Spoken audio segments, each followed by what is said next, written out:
बदलापुरातील अक्षय Shinde encounter प्रकरणाचा चौकशी अहवाल हायकोर्टामध्ये सादर करण्यात आला। अक्षय शिंदेवर केलेला गोळीबार अन्यायकारक आणि संशयास्पद असल्याचं अहवालामधून समोर आलंय।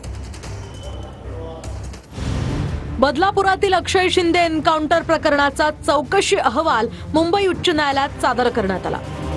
यामध्ये अक्षय शिंदेवर केलेला गोळीबार हा अन्यायकारक आणि संशयास्पद असल्याचं म्हटलं।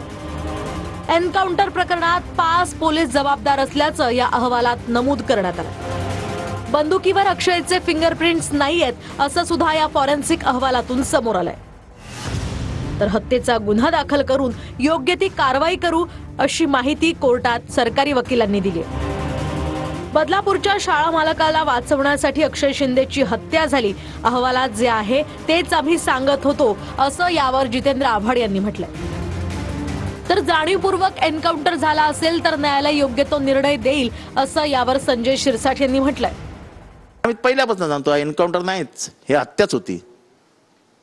ही गव्हर्नमेंटनी सत्ताधाऱ्यांनी केलेला हत्या आहे, पोलिसांनी नाही। ते दोघं जे होते ना, आपटे का कोण आहेत ते त्या शाळेचे मालक, त्यांना वाचवण्यासाठी केलेली हत्या आहे। बदलापूरच्या घटनेमध्ये जो आता अहवाल त्यांनी सादर केलाय त्याच्यावर न्यायालयाने जो काही निर्णय दिलेला आहे त्या निर्णयाचं अंमलबजावणी केली जाईल।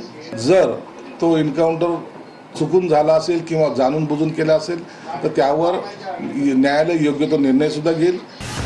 हा एन्काउंटर नाही, हा त्याचा खून आहे। पुरावे नष्ट करायसाठी आणि ज्यांना ज्या मूळ त्याच्यातील ज्या काही आरोपींना काही आहेत 6 आरोपी त्यांना वाचवण्यासाठी अक्षय शिंदेचा हा खून केला गेला होता, त्यावेळीची आमची भूमिका होती।